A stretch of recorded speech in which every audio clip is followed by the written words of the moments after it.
Clara's hands slammed against Harold Morrison's desk. "You're trading me like cattle."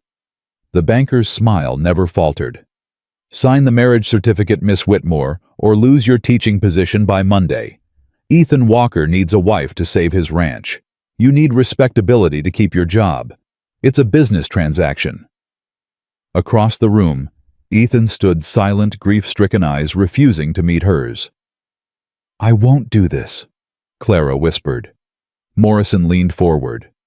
"Then pack your belongings. Spinsters over 28 aren't fit to teach children. The school board agrees."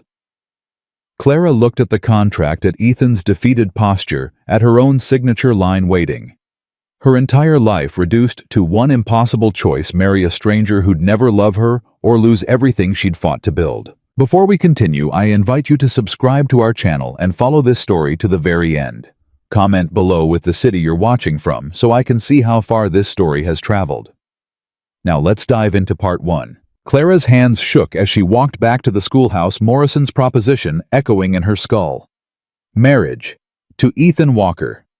A man she'd spoken to exactly 3 times in 4 years, each conversation lasting less than 2 minutes. A widower still mourning his wife. A stranger who would look at her across the breakfast table and see nothing but the town's unwanted spinster. "Miss Whitmore, wait." She spun around. Ethan stood 20 feet behind her, hat in hand, looking like he'd rather face a firing squad. "I need to talk to you." "I heard everything Morrison said. You don't need to explain." "I do." He closed the distance between them. "This isn't... I don't want you thinking I agreed to this." "But you will agree to it." Clara forced herself to meet his gaze. "Because Morrison has you trapped, and I'm the only way out. I have a daughter. Sophie is 7 years old. If I lose the ranch, she loses everything. And I lose my position at the school." Clara's voice came out harder than she intended. "Unmarried women over 25 aren't fit to teach young minds according to the school board. Morrison made sure they know about this generous offer. If I refuse, I'm dismissed for turning down a respectable proposal. If I accept, I keep my salary and position." Ethan's expression shifted. "He backed you into the same corner." "Morrison doesn't leave corners. He builds cages." Clara straightened her spine. "When do you need an answer?" "He gave me until Friday. 3 days." "Then we both have 3 days to decide if survival is worth the price of our dignity." She walked away before he could respond, her mind racing through calculations she'd never imagined making. Marriage to a stranger. Sharing a home with a man who loved a ghost. Becoming stepmother to a child who would see her as the woman who replaced her mother. Every option felt like swallowing broken glass.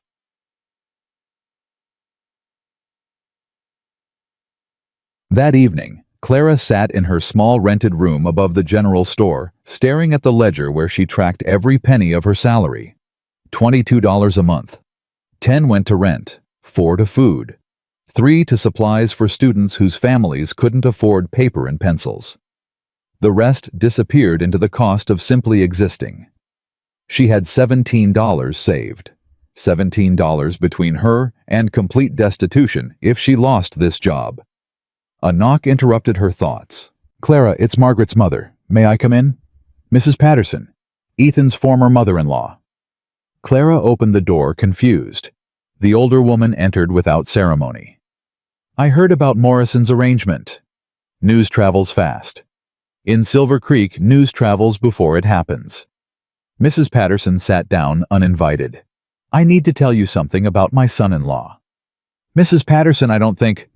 "Ethan Walker is a good man trapped in a nightmare. My daughter died 2 years ago, giving birth to their second child. The baby died 3 days later. Ethan hasn't spoken Margaret's name since the funeral. He works himself to exhaustion every day, trying to outrun his grief, and it's destroying him." Clara's throat tightened. "Why are you telling me this?" "Because if you marry him, you need to understand what you're walking into. He won't love you. He might never love you. But he won't hurt you either. He'll honor the commitment, provide for you, treat you with basic respect. That's more than most women in this town can say about their marriages." "That's a ringing endorsement. That's the truth." Mrs. Patterson stood. "My daughter was my world, but she's gone. Sophie is still here and she needs stability. You could give her that. Maybe in the process you'd find something worth having too. After she left, Clara stared at her ledger again. $17. A dead woman's mother recommending her as a suitable replacement. A banker orchestrating marriages like chess moves. A grief-stricken rancher who needed a housekeeper more than a wife. She picked up her pen and wrote a single word across the bottom of the page: survival. Friday arrived faster than Clara wanted.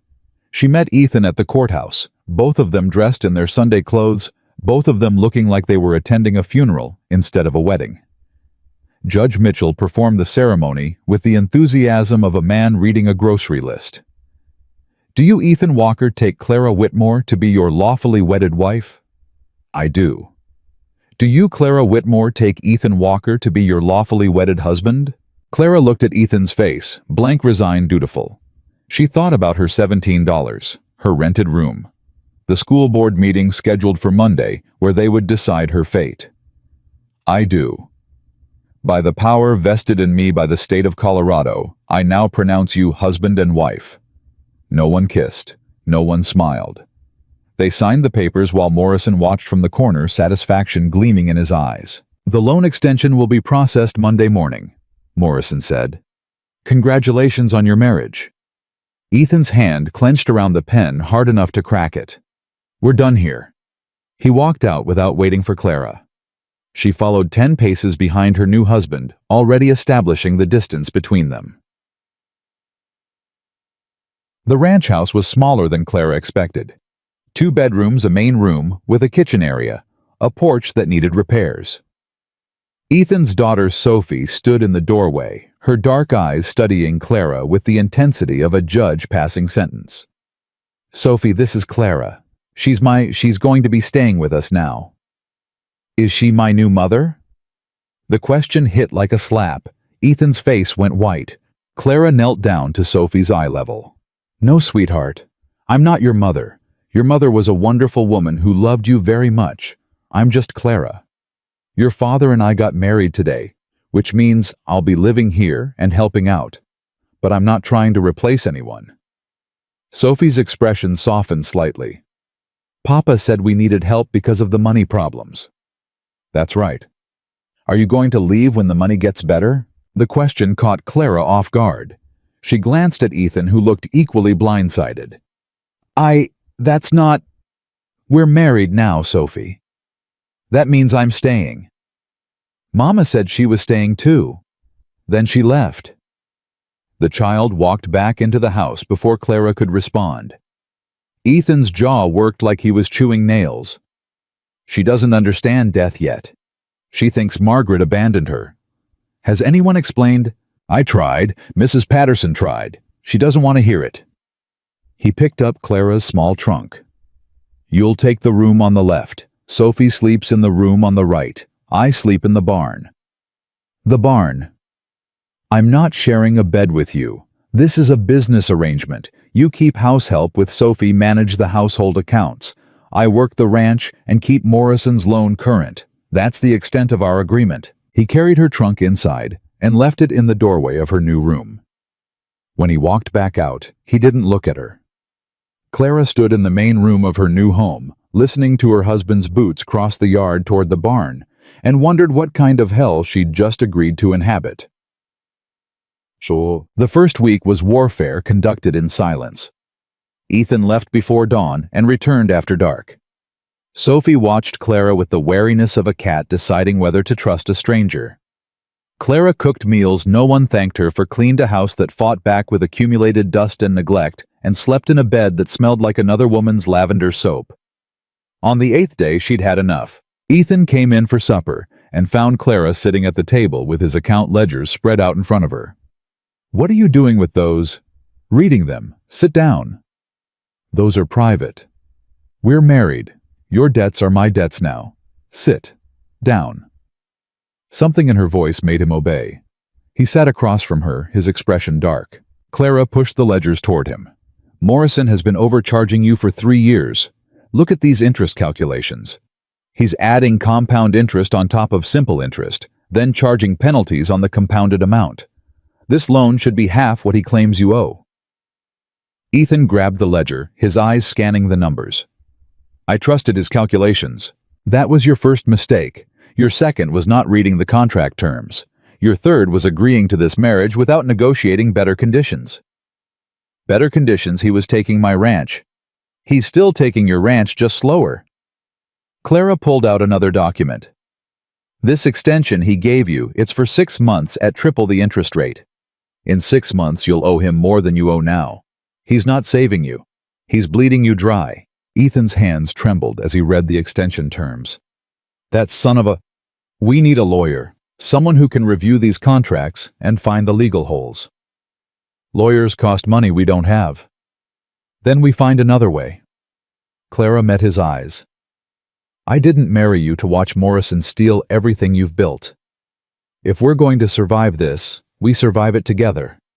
That means you stop treating me like furniture and start treating me like a partner." For the first time since the wedding, Ethan really looked at her. "Why do you care? You got what you needed: security, respectability, a roof over your head. I got a husband who sleeps in the barn, and a stepdaughter who thinks I'm temporary. I got a town that whispers spinster behind my back, and a banker who thinks he owns us both. What I don't have is a choice anymore. This is my life now. I'm going to make it worth living with or without your cooperation." Ethan stared at her for a long moment. Then he stood up, grabbed the ledgers, and walked to the door.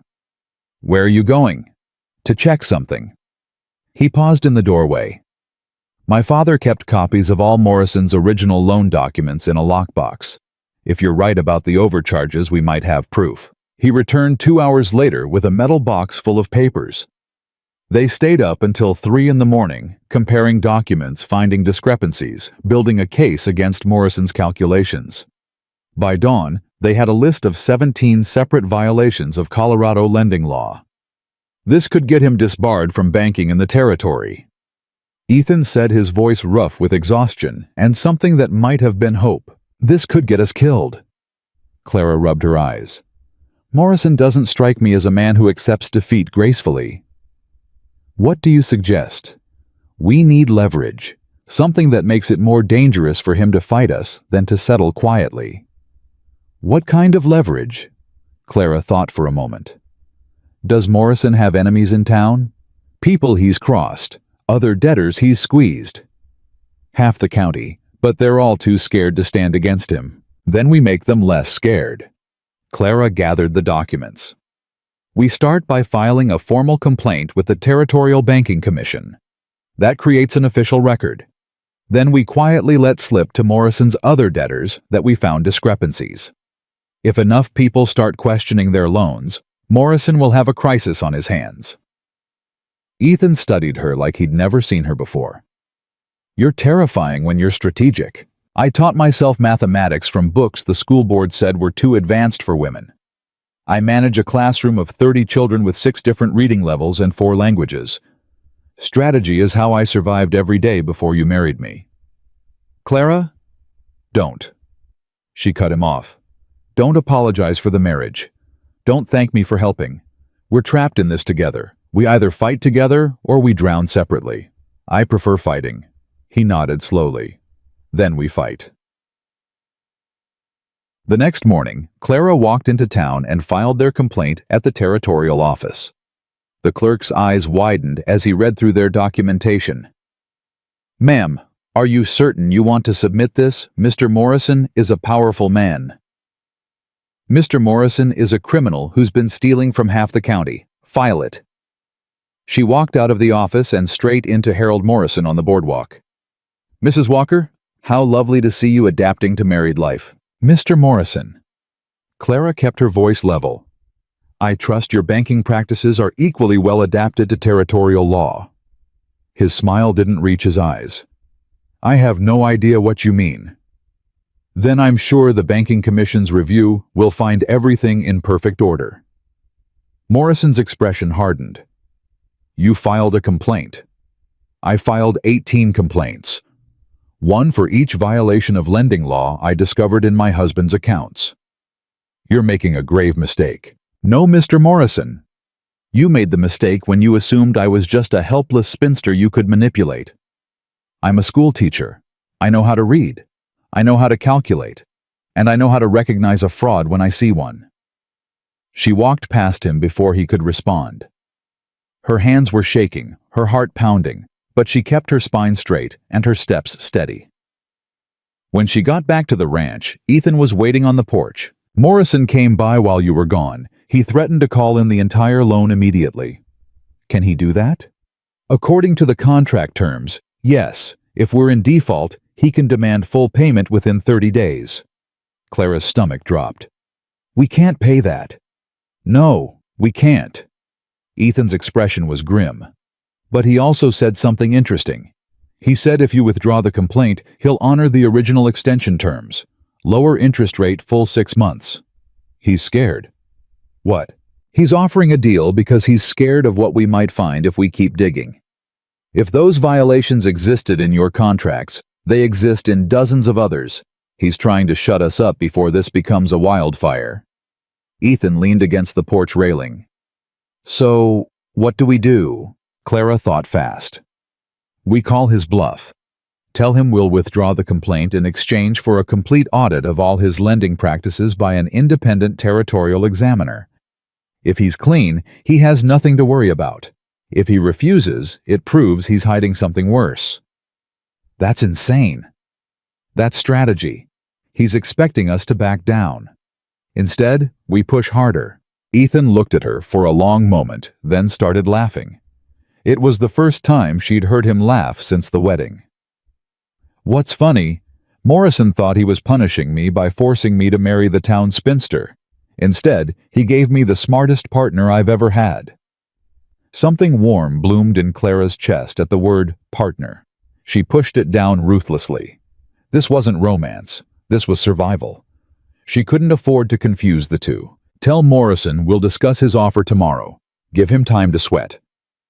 Ethan nodded, still smiling. "Yes, ma'am." As he walked back toward the barn, Sophie appeared in the doorway. "Are you going to save the ranch?" Clara knelt down to the child's level. "Your father and I are going to try." "Papa says trying isn't the same as doing." "Your papa is right, but trying is where doing starts." Clara tucked a strand of hair behind Sophie's ear. "Are you hungry? I made bread this morning." For the first time, Sophie smiled at her. "I like bread." "Then come help me butter some slices and you can tell me about school." As they walked inside together, Clara realized something had shifted. She wasn't fighting just for survival anymore.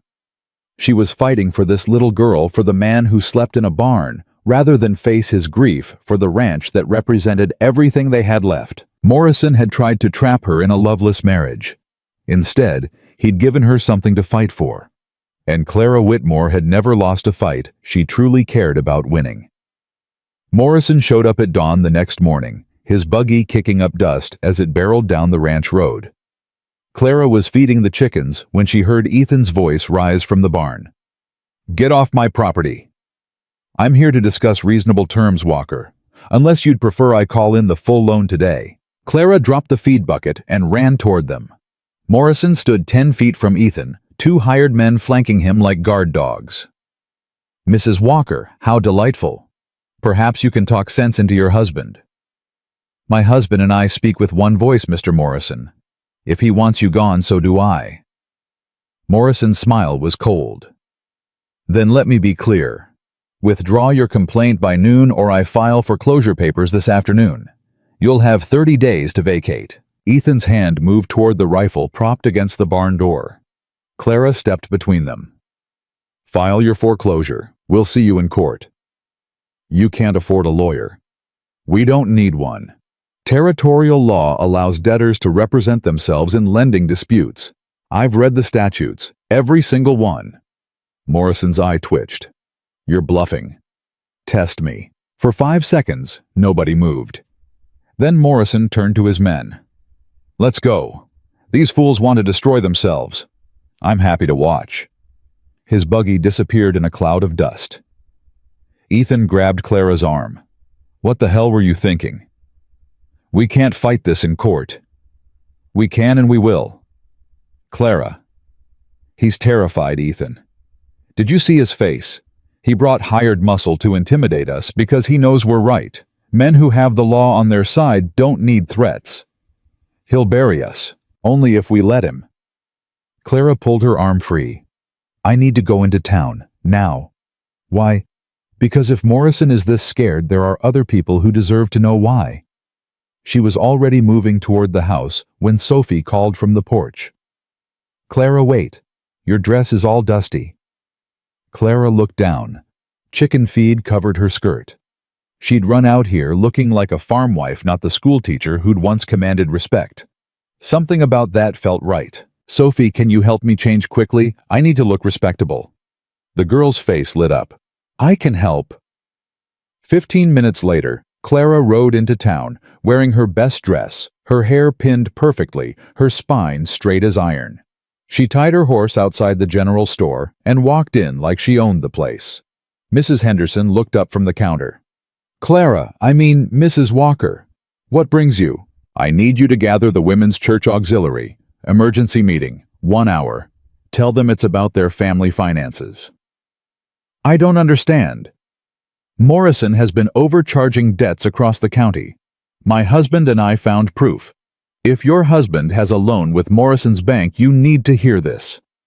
Mrs. Henderson's face went pale. George has a loan for the store expansion. Then you need to be there. Spread the word quietly. Morrison can't threaten all of us. Within the hour, 14 women packed into the church basement. Clara laid out copies of the documents she'd prepared, simple charts showing how compound interest worked versus how Morrison was calculating it. Ladies, I'm going to teach you basic mathematics. The kind the school board says women don't need to understand. The kind that's been stealing money from your families for years. She walked them through each calculation, showed them how to read their own loan documents, watched their faces shift from confusion to understanding to fury. Mrs. Patterson stood up first. Ethan's loan, Margaret's medical debts. Morrison added charges that were never discussed. My husband's equipment loan has penalties we never agreed to. Mrs. Henderson said, her voice shaking. One by one, the women spoke up. Every family had a story. Every loan had irregularities. Clara waited until the rage reached its peak. Morrison threatened to foreclose on the ranch if we don't withdraw our complaint. He's counting on us being too scared to fight. Are we? No. Mrs. Patterson's voice was steel. My daughter died in debt to that monster. I won't let him steal from her child too. Then here's what we do. Each of you takes these documents home, reviews your family's loans tonight. Tomorrow we meet again and compare findings. By the end of the week, we file a collective complaint. Strength in numbers. He'll retaliate, someone whispered. He's already retaliating. The question is whether we fight back. The vote was unanimous. Clara rode home feeling like she'd lit a fuse on a powder keg. Ethan was waiting on the porch, his expression unreadable. Morrison came back while you were gone. Made some new threats. Let me guess. Financial ruin, social destruction, physical harm. All three. Also said you're corrupting the town's women with dangerous ideas. Good. They need corrupting. Clara dismounted. The church auxiliary is reviewing their loan documents tonight. By tomorrow, we'll know how many families Morrison has been stealing from. Clara, this is getting dangerous. This got dangerous the moment Morrison forced us into marriage. We're just fighting back now. Sophie appeared in the doorway clutching a slate. Clara, I finished my arithmetic homework. Can you check it? Of course, sweetheart. Clara took the slate, scanning the problems. These are perfect. You're getting so good at this. Papa says numbers are important for running a ranch. Papa is right. Clara handed the slate back. Want to help me make supper? I could use an assistant. As Sophie nodded eagerly, Clara caught Ethan watching them with an expression she couldn't quite read. Pain, maybe, or regret. She turned away before it could hurt. That night, after Sophie went to bed, Clara found Ethan in the barn going through more old documents. Find anything. Letters. From Morrison to my father. He's been planning this takeover for 5 years. Since before my father died. Clara took one of the letters. He wanted the ranch that badly. There's something here he wants. I just don't know what. Ethan rubbed his face. My father never said anything about Morrison pressuring him. Maybe he didn't want to worry you. Or maybe he was ashamed he couldn't stop it. Clara sat down on a hay bale across from him. My father died ashamed too. Ashamed he couldn't provide me with a dowry. Ashamed I became a spinster because no man would have me without money. He apologized on his deathbed for failing me. Ethan looked up. Did you forgive him? I told him there was nothing to forgive, that I'd made my own life and it was enough. She paused. I lied. It wasn't enough. But I needed him to die in peace. Clara, don't feel sorry for me. I'm telling you this because shame is Morrison's weapon. He makes us feel like our failures define us. Like we deserve what he's doing. We don't. I failed Margaret. I couldn't save her or our son. Margaret died in childbirth. You're not God, Ethan. You couldn't have stopped that. I should have gotten the doctor sooner. Should have. Should have. Clara's voice was sharp. You can drown in should-haves, or you can focus on what you can actually do now. Save this ranch. Protect Sophie. Stop Morrison from destroying more families. Those are things you can control. Ethan stared at her. You don't pull punches, do you? Life doesn't pull punches. Why should I? He almost smiled. Morrison really did make a mistake marrying us. Yes, he did. The moment stretched between them, something shifting in the air. Then Ethan stood abruptly. I should check the fence line before dark. It's already dark. Then I should have checked it earlier. He left before she could respond. Clara sat alone in the barn surrounded by the ghosts of other people's failures, and wondered if she'd pushed too hard. The next morning brought a surprise visitor. Judge Mitchell arrived in his official capacity looking uncomfortable. Mrs. Walker. Mr. Walker, I need to speak with you both. They gathered in the main room. The judge wouldn't meet their eyes. I've been asked to deliver a message from Mr. Morrison. He's willing to settle this dispute quietly. Complete forgiveness of your debt in exchange for the deed to your ranch.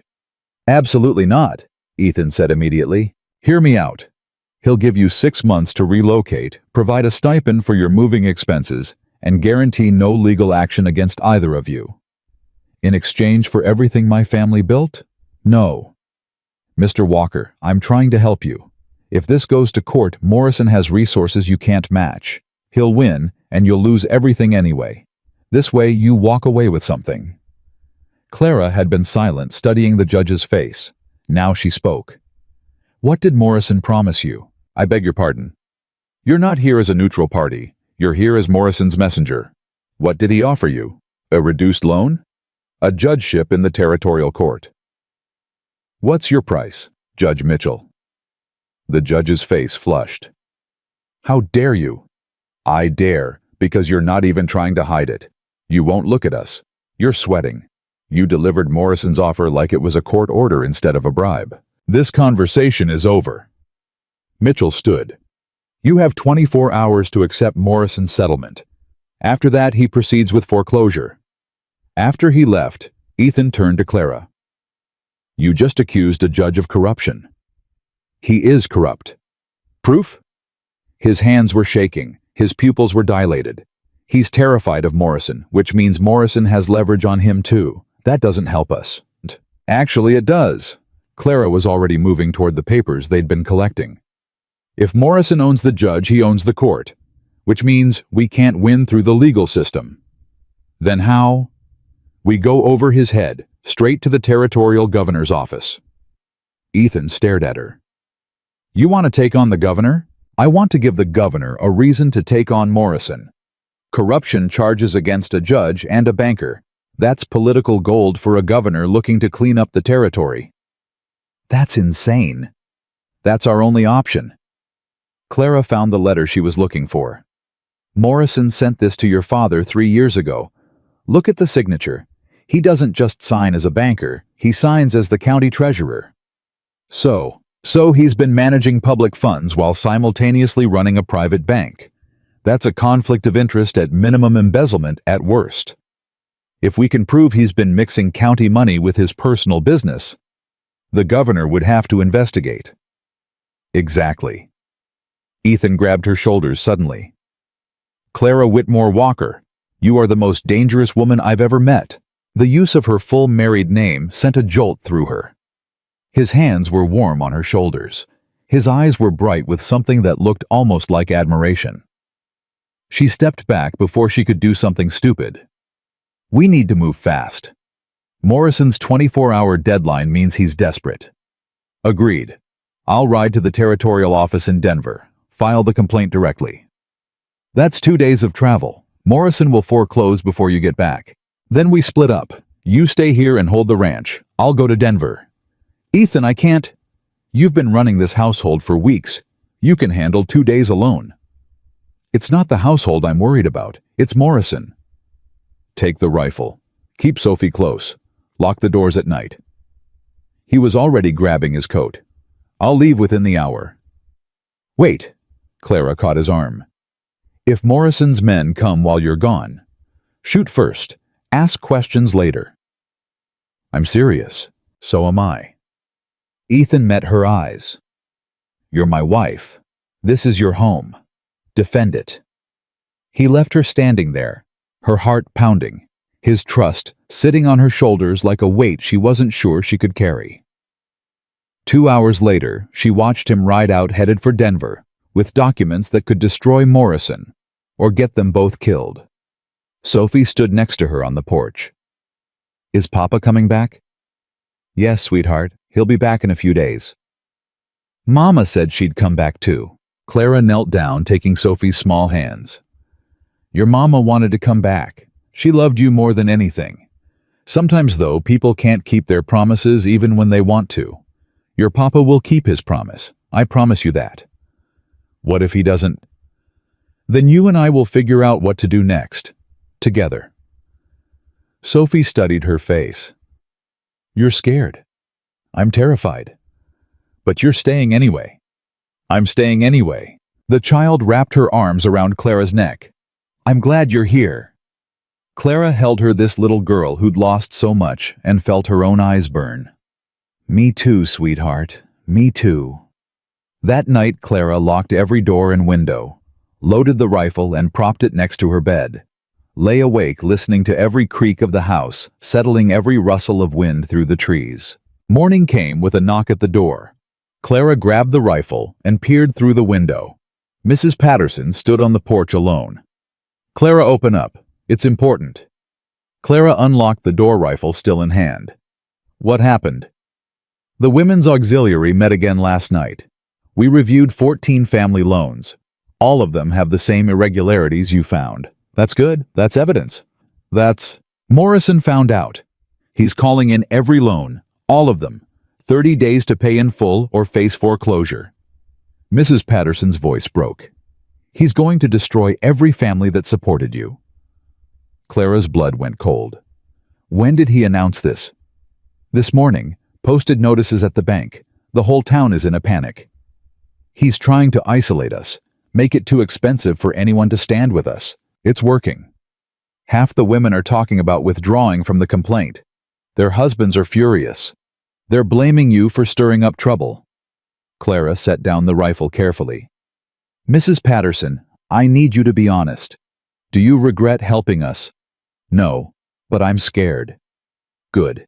Fear means you're paying attention. Clara grabbed her coat. Get the women together again. Tell them I'm calling an emergency meeting, today, noon, and tell them to bring their husbands this time. Clara, they're angry. Then let them be angry at me face to face, instead of behind my back. Noon. Don't be late. Clara rode into town with Sophie sitting in front of her on the saddle. She wasn't leaving the child alone on the ranch, and she wasn't backing down from this fight. The church was packed.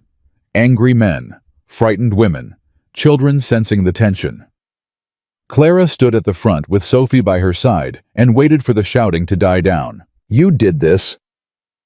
George Henderson pointed at her. My loan was fine until you started making trouble. Your loan was illegal before I said a word. Morrison was stealing from you. I just helped you see it. Now he's taking everything. He's threatening to take everything. That's different. How is that different? Someone yelled from the back. Because threats only work if we believe them. Morrison is one man. We are... Clara counted quickly. 37 families. If all of us default at once, his bank collapses.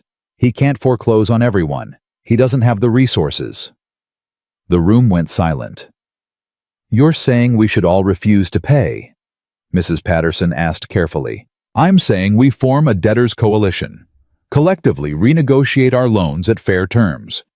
If Morrison refuses, we default together and force the Territorial Banking Commission to intervene. His illegal practices get exposed either way. That's financial suicide, George Henderson said, but he sounded less certain. No, this is financial warfare. Morrison thinks we'll panic and turn on each other. Prove him wrong. A rancher Clara didn't know stood up. What's to stop him from sending men to take our properties by force? Territorial law, the governor's office, public scrutiny. Clara paused. And the fact that 37 armed families defending their homes is a lot harder to intimidate than one. You're asking us to bet everything on a strategy that might not work. I'm asking you to stop letting Morrison steal from you. The choice is yours. The debate raged for an hour. Voices rose, tempers flared. Sophie pressed against Clara's side, scared but silent. Finally, Mrs. Patterson stood. I'm in. My family has already lost everything that matters. I'm not giving Morrison one more penny. I'm in, Mrs. Henderson said quietly. One by one, voices joined. Not everyone. 6 families walked out refusing to participate, but 29 stayed. Clara looked at their faces and saw her own fear reflected back. We meet here every morning, share information, support each other, stay strong. Morrison wins if we fracture. We win if we stand together. As the crowd dispersed, a man Clara didn't recognize approached her. Mrs. Walker, I'm Thomas Grant. I run the newspaper. I know who you are. I'd like to run a story about this debtors' coalition. Public pressure might help your cause. Clara studied him. Or it might give Morrison advance warning of our strategy. I'm not on Morrison's payroll, if that's what you're implying. Unlike Judge Mitchell. You know about the judge. I know Morrison owns half this town through debt and blackmail. I've been waiting for someone brave enough to fight back. Grant pulled out a notepad. Give me the story. Let me help you. Clara made a decision that would either save them or destroy them. Print this.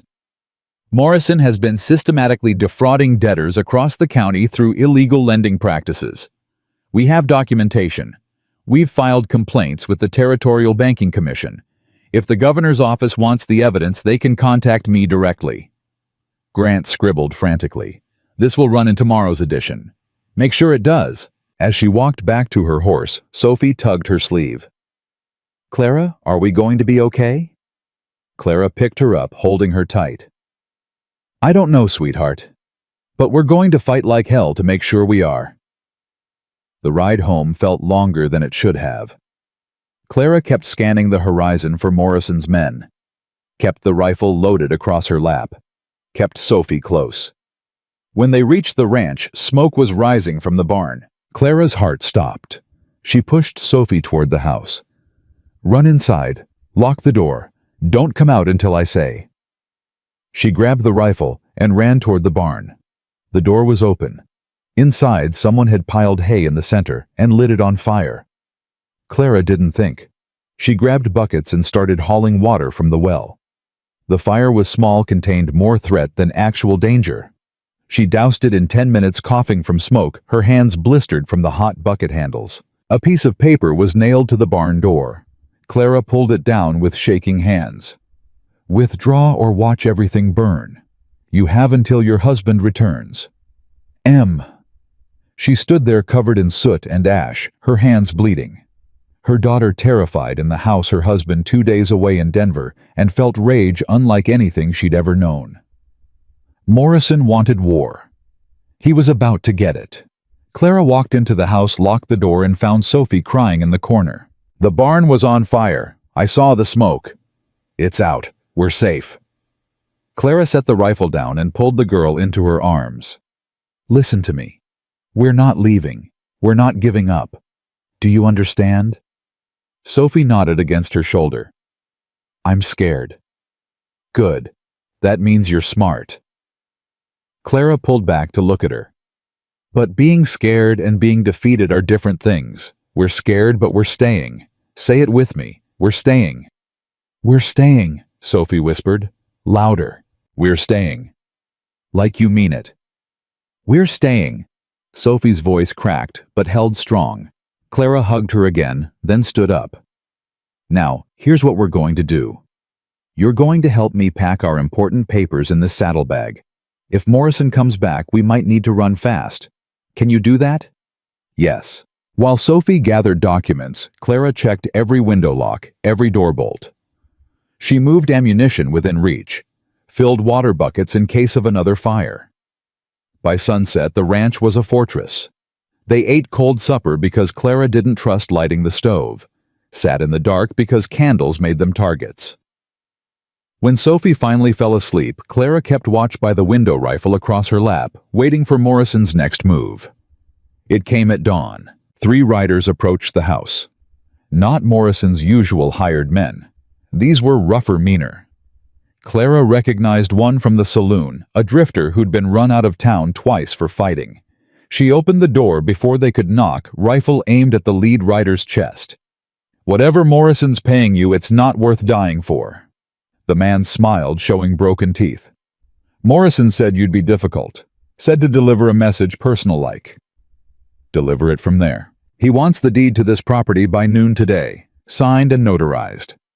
You bring it to his office yourself, or we come back tonight with torches and friends. Tell Morrison if he wants this property, he can pry it from my dead hands. That can be arranged, ma'am. Clara cocked the rifle. I taught myself to shoot when I was 12 years old. My father said a woman alone needed to protect herself. I can hit a playing card at 50 yards. How confident are you that I'll miss at 10? The men exchanged looks. The leader backed his horse up slowly. Noon, Mrs. Walker. Don't be late. After they left, Clara's hands started shaking so badly she had to set the rifle down. Sophie appeared in the doorway. Clara, who were those men? Bad people doing bad things for money. Are they coming back? Probably. Clara forced herself to breathe steadily. Which is why we're not staying here tonight. Get dressed. We're going into town.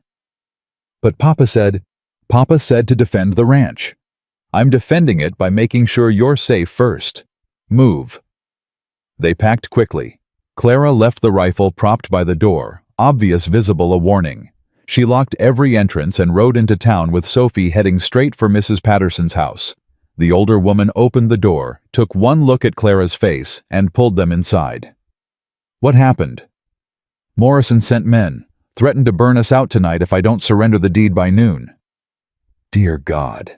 I need you to keep Sophie safe. I'm going to Morrison's office. Alone? That's suicide. No, that's calling his bluff. Clara knelt in front of Sophie. You stay with Mrs. Patterson. Don't leave this house. I'll be back before supper. You promise? Clara hesitated. Sophie's eyes filled with tears. You're lying. Just like Mama. You're going away and not coming back. The accusation hit like a physical blow. Clara grabbed Sophie's shoulders. Listen to me. Your mother didn't lie. She didn't want to leave you. Sometimes life takes choices away from us. But I'm choosing to come back. I'm choosing to fight. And I'm choosing to be here for you. That's a promise I can keep. What if you can't? Then Mrs. Patterson will take care of you until your father returns. But I will come back, Sophie. I swear it on everything I have. She left before she could second-guess herself. Rode into town at mid-morning, hitched her horse outside Morrison's bank, and walked in like she owned the place. Morrison was in his office. His eyebrows rose when he saw her. Mrs. Walker, I expected you earlier. I'm early. You said noon. It's 11. Indeed. Do you have the deed? I have a counteroffer. Clara sat down uninvited. You drop all foreclosure proceedings against every family in the debtors' coalition. You renegotiate their loans at fair terms. You submit to a territorial audit of your banking practices. In exchange, I don't tell the governor's office about your arson attempt last night. Morrison's smile didn't waver. I have no idea what you're talking about. Your men left a note, your handwriting, signed with your initial. That's evidence. Evidence of what a piece of paper anyone could have written. Evidence that will look very bad when combined with 14 fraudulent loan documents, a corrupt judge on your payroll, and 37 families willing to testify against you. Morrison leaned back in his chair. You're bluffing. You have nothing. Then call my bluff. Let's both go to the territorial courthouse right now and see who the commission believes. For the first time, Morrison's smile slipped. You're making a serious mistake, Mrs. Walker. No, Mr. Morrison. You made the mistake when you assumed I was powerless. I'm a school teacher. I've been underestimated my entire life. I'm used to fighting from a disadvantage. You're not. And that's why you're going to lose. She stood and walked out before he could respond. Her hands didn't start shaking until she was back on her horse. The newspaper office was 3 doors down. Clara rode there next. Thomas Grant looked up from his desk ink, staining his fingers. Mrs. Walker, I was hoping you'd stop by. Tomorrow's edition is already set, but I can hold the press for breaking news. Morrison sent arsonists to my ranch last night. Threatened to burn it down if I don't surrender the property by noon today. Grant's pen was already moving. Can you prove it? Clara pulled out Morrison's note. His handwriting, his signature, threatening violence against a woman and child. This is front-page material. Morrison will come after me for printing it. He's already coming after you. The question is whether you hit him first. Grant read the note 3 times. I'll need to verify the handwriting. I have other documents signed by Morrison, loan papers, official bank correspondence. Compare them yourself. For the next hour, Grant examined every piece of evidence Clara had brought. Finally, he set down his magnifying glass. It's a match. This will destroy him. Only if people read it. Can you distribute copies outside Silver Creek, other towns? The territorial capital. I have contacts in Denver, Georgetown, Leadville. If I send the story by telegraph, it'll be in 6 newspapers by tomorrow morning. Do it! Grant started writing furiously. Clara watched the words take shape, her story, her fight becoming public record. Mrs. Walker, one more question. Are you prepared for what happens when this Prince Morrison won't go quietly? Morrison hasn't done anything quietly since this started. I'm done being quiet too. She left Grant's office and rode to the church. The debtors' coalition was meeting again daily now as Morrison's pressure increased. 29 families gathered in frightened clusters arguing about whether to hold the line. Clara walked to the front. Morrison threatened to burn my ranch last night unless I surrender the property. I refused. He's escalating because we're winning. Winning? George Henderson stood up. We're about to lose everything. We're about to expose him. Tomorrow's newspaper will print his threat, his handwriting, his confession to arson and extortion. Every newspaper in the territory will carry the story. The governor will have to act. Or Morrison will have us all killed before the governor even reads it, someone muttered. Then we protect each other. Clara's voice cut through the murmuring. We don't sleep alone tonight. Every family pairs up, safety in numbers. Morrison's men are bullies and cowards. They won't attack houses full of armed families. Mrs. Patterson stood. We'll pair up with the Hendersons. They have teenage sons who can keep watch. We'll take the Mitchells, another woman offered. The pairing spread through the room. Families linking together, creating a network of protection. Clara felt something shift, fear transforming into determination. After the meeting, Mrs. Patterson pulled Clara aside. What you're doing is either brilliant or insane. Probably both. Where will you and Sophie stay tonight? With you, if you'll have us. I don't trust going back to the ranch yet. Of course, But Clara, what happens when Ethan returns and finds out what you've been doing? Clara's chest tightened. He told me to defend our home. I'm defending it. By starting a war with the most powerful man in the county. Morrison started this war. I'm just refusing to surrender. That night, Clara and Sophie slept in Mrs. Patterson's spare room. Or tried to sleep. Clara lay awake listening for sounds of trouble, wondering if Ethan had reached Denver, if the governor's office would care if she'd made a catastrophic mistake. Sophie's small voice cut through the darkness. Clara, are you awake? Yes, sweetheart. I'm glad you married Papa. Clara's throat tightened. Even though it's been scary. Especially because it's been scary. You don't run away when things get bad. Mama couldn't help leaving. But you're choosing to stay. Your mama loved you more than anything, Sophie. I know, but she's gone. You're here. That matters too. Clara pulled the child close, fighting tears. You matter to me, Sophie, more than I expected, more than is probably smart. Why isn't it smart to care about people? Because caring makes you vulnerable. Makes it hurt more when you lose them. But it also makes it better when you keep them. That's what Mrs. Patterson says. Clara smiled in the darkness. Mrs. Patterson is smarter than both of us. Morning brought Thomas Grant banging on the door, newspapers in hand. Clara opened the door to find him grinning like a madman. It's everywhere. Every paper in the territory picked up the story. Morrison's threat, the fraudulent loans, the coalition, it's all there. Clara grabbed a paper, scanning the headline. Banking corruption exposed, Silver Creek families fight back against systematic fraud. The governor's office sent a telegram this morning. They're sending investigators. Should arrive by week's end. Clara's knees went weak. We did it. You did it. You just took down the most powerful man in the county using nothing but mathematics and courage. Morrison won't see it that way. He'll retaliate. Let him try. The whole territory is watching now. Grant left to distribute more papers. Clara dressed quickly, her mind racing through next steps. They needed to hold Morrison off for one more week. Just 7 days until investigators arrived. 7 days to keep everyone safe. She was planning defensive strategy when hoofbeats thundered up the street. Clara grabbed Sophie and ran to the window. Ethan. Riding hard, his horse lathered and exhausted. Clara flew out the door. Ethan. He dismounted before his horse fully stopped grabbing her shoulders. Are you hurt? Is Sophie safe? I saw the newspaper in Georgetown. We're fine. Both fine. Clara couldn't stop staring at him. You came back early. The governor's office fast-tracked our complaint when I showed them your evidence. They're sending investigators immediately. I rode through the night to get here. His eyes searched her face. Clara, what the hell have you been doing? Defending our home, like you told me to. I told you to lock the doors and stay safe, not declare war on Morrison. Morrison declared war first. I just fought back. Ethan's hands tightened on her shoulders. He threatened to burn you out.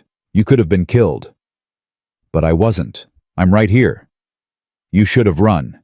Taken Sophie and hidden somewhere safe. There is no safe place, Ethan. Not while Morrison controls this county. Running wouldn't have solved anything. Neither does getting yourself killed. I'm not dead. I'm standing right here. We're winning. Ethan pulled her against his chest suddenly, his arms crushing her close. Don't ever scare me like that again. Clara stood frozen, shocked by the embrace. She could feel his heart pounding, feel his fear and relief bleeding through the anger. Slowly, she let her arms come up around him. I'm sorry. No, you're not. No, I'm not. She pulled back to look at him. But I am glad you're home. His eyes held hers for a long moment. Something passed between them, something that made Clara's breath catch. Then Sophie came running out, and the moment broke. Papa, you're back. Ethan scooped her up, holding her tight. I'm back, sweetheart. I'm so sorry I left you. Clara protected us. She was really brave. I heard. Ethan's eyes found Clara's over Sophie's head. She's terrifying when she's brave, The morning brought news that spread through town like wildfire. Morrison's bank was closed. A notice on the door said it was temporary for inventory purposes. But everyone knew the truth. Morrison was scrambling. By afternoon, the man himself appeared on Main Street, looking nothing like the polished banker who'd orchestrated their forced marriage. His clothes were rumpled. His eyes were wild. He stopped Clara and Ethan outside the general store. "This isn't over." "Yes, it is," Clara said calmly. "The investigators arrive in 5 days. Your illegal practices are documented. Your threats are public record. You're finished. You destroyed me. You destroyed yourself. I just made sure everyone could see it." Morrison's hand moved toward his jacket. Ethan stepped in front of Clara, his own hand on his holstered gun. "Don't. You think you've won, you've made an enemy of a desperate man. That's the most dangerous kind. Then arrest me, Mr. Morrison. Call the sheriff. Press charges." "Oh wait, you can't because the sheriff is one of the families in our coalition. He's been reviewing his own loan documents. Turns out you've been overcharging him too." Morrison's face went purple. "You manipulated everyone." "I taught them mathematics. That's all. They manipulated themselves once they understood how you'd been stealing from them for years." For a moment, Clara thought Morrison might actually attack them. Then Judge Mitchell appeared, looking gray and shaken. "Harold, we need to talk. Privately." Morrison let Mitchell pull him away. Clara watched them go, her heart still racing. Ethan's hand found hers. "You just backed a dangerous man into a corner." "I know. He could do anything now." "I know that too." "And you're not scared?" Clara looked at their joined hands. "I'm terrified, but I'm also done letting fear control my choices." That evening, the coalition gathered at the church for what they all hoped would be the final meeting before the investigators arrived. Clara stood before them exhausted but determined. "Morrison is desperate. That makes him unpredictable. For the next 5 days, we stay vigilant. Stay paired up. Keep watch. Don't give him opportunities for retaliation." "What if he runs?" someone asked. "Then he runs. Either way, the investigation proceeds. The loans get reviewed. The coalition gets justice." "What about you, Mrs. Walker? You're the one who started this. He'll come after you first." "Let him try." Ethan's voice cut through the room. He stood next to Clara, solid and steady. "My wife isn't facing this alone. None of us are. We stand together or we fall separately. I'm standing with Clara." One by one, voices joined. "We stand with Clara. We're with you." Together. Clara felt tears prick her eyes. These people who'd whispered about her, pitied her, dismissed her as a spinster, were now calling her by name and standing with her. After the meeting, as families dispersed to their paired houses, Ethan pulled Clara aside. "We need to talk about us." Clara's stomach flipped. "Ethan, I've been sleeping in the barn for weeks, treating you like a business arrangement, acting like this marriage was just a transaction. It was a transaction. Morrison forced us together. He forced the ceremony. He didn't force what happened after." Ethan stepped closer. "You've been running my household, protecting my daughter, fighting my battles, being my partner in ways I never asked for or expected. That's not a transaction. That's a marriage. We barely know each other. I know you're braver than anyone I've ever met. I know you care about Sophie like she's your own. I know you took on Morrison and the whole damn county to protect a ranch you've only lived in for a month." He paused. "I know I don't want to sleep in that barn anymore." Clara's breath caught. "What are you saying?" "I'm saying I married you under duress, but I'd marry you again by choice. I'm saying you're not the burden Morrison meant you to be. You're the best thing that's happened to me since Margaret died." His voice roughened. "I'm saying I think I'm falling in love with you, and I have no idea what to do about it." Clara stared at him, her world tilting. "Ethan, you're grieving. You're grateful I helped with Morrison. That's not love. Don't tell me what I feel. Don't confuse gratitude with something deeper." "I'm not confused." He caught her hand. "I've been confused for 2 years, drowning in grief and guilt and debt. You showed up and pulled me back to shore. That's not gratitude. That's partnership, respect, maybe even friendship. But love? Why not love? Because we've known each other for 1 month. Because you're still mourning your wife. Because this started as a trap, and I won't let you mistake escape for affection. Ethan's jaw clenched. You think I'm that weak that I can't tell the difference? I think you're human. I think you're vulnerable. I think Morrison forced us together, and now we're in crisis mode, and emotions are running high. That's not a foundation for love. Then what would be a foundation in your opinion? Time, peace, actually knowing each other outside of constant danger. So you feel nothing. This is all just survival to you. The question cut deep. Clara pulled her hand free. What I feel doesn't matter. We need to focus on getting through the next 5 days. After that, after Morrison is dealt with and the ranch is safe, we can discuss what this marriage actually is. Clara. I mean it, Ethan. Let's survive first. Feel later. She walked away before he could argue, her heart hammering her emotions a tangled mess. Because the truth was, she did feel something. Had been feeling it for weeks. But admitting it while their lives were in danger felt like tempting fate. Like counting chickens before they hatched.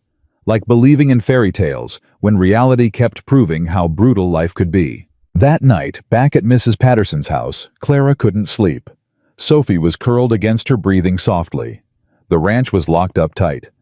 The coalition was organized. The investigators were coming. Everything was proceeding according to plan.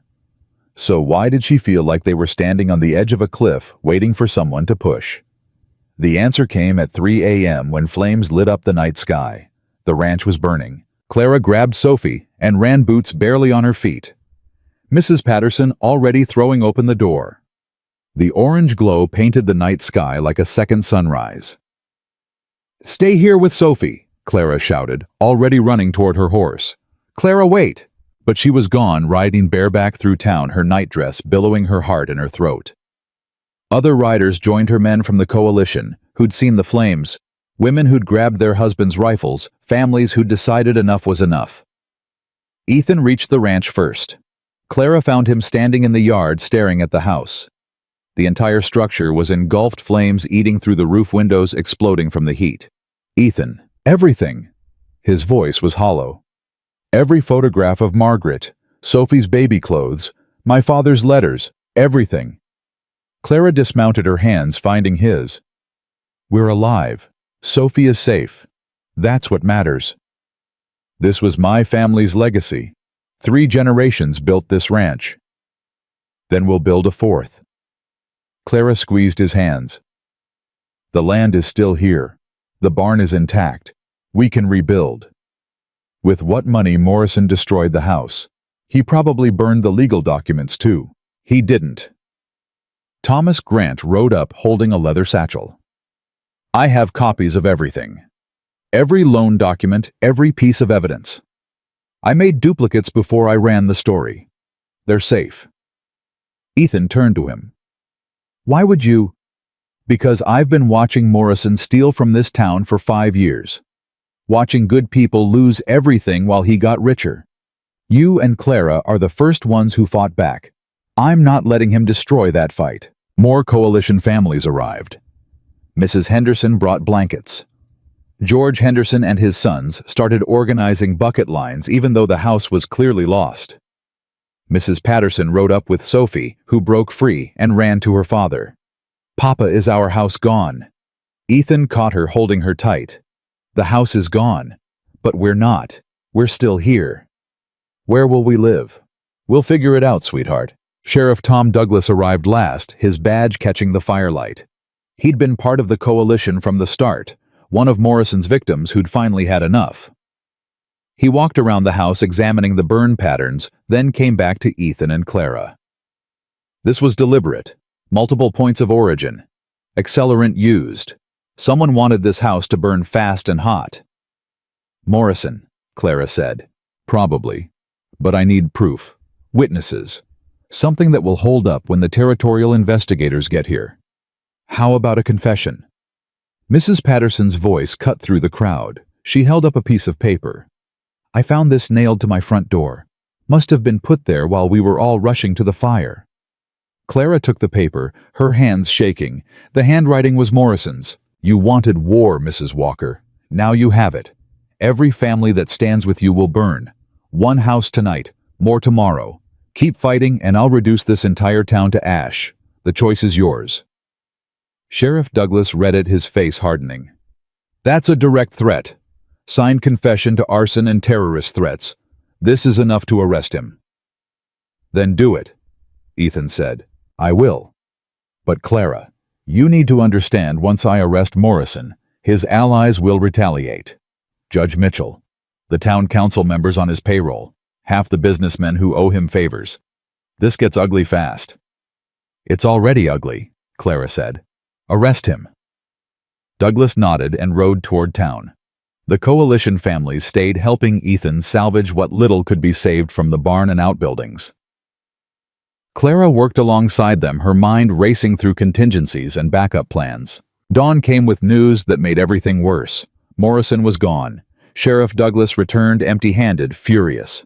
"His house is cleared out. His office at the bank is stripped.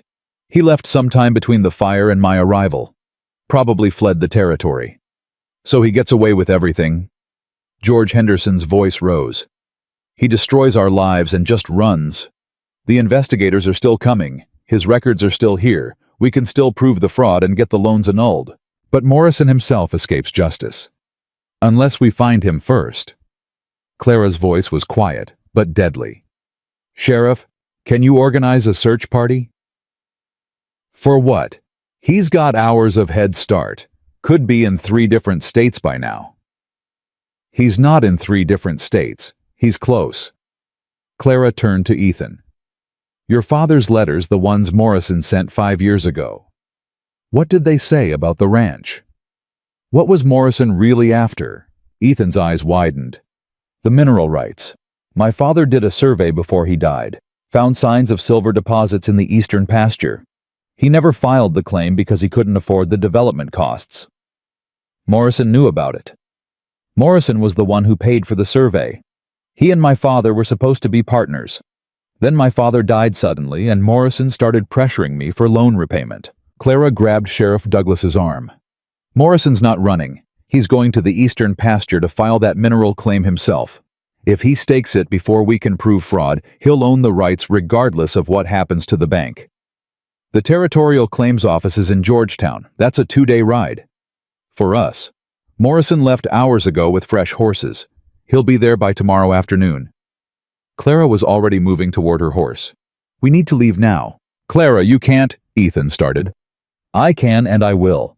That mineral claim is the real prize. Everything else was just Morrison positioning himself to steal it. If he files that claim, even exposing his fraud won't get it back. Mineral rights supersede property ownership in territorial law." "Then I'm coming with you." "Someone needs to stay with Sophie. Mrs. Patterson can watch her. I'm not letting you chase Morrison alone. This isn't a debate." "You're right, it's not." Ethan's voice was steel. "We're partners. You said so yourself. Partners don't let each other ride into danger alone." Sheriff Douglas interrupted. "I'll organize a proper posse. Give us an hour to gather men and supplies." "We don't have an hour. Morrison gets that claim filed, this is over." Clara swung onto her horse. "Ethan, if you're coming, we leave now." They left Sophie crying in Mrs. Patterson's arms, rode out with nothing but the clothes on their backs, and determination sharp as knives. The eastern pasture was 3 hours away. The trail to Georgetown started there. They pushed the horses hard, eating up miles in tense silence. Clara's mind ran calculations, time-distance probability. If Morrison had left immediately after setting the fire, he had a 4-hour lead. But he was older, probably not riding as hard.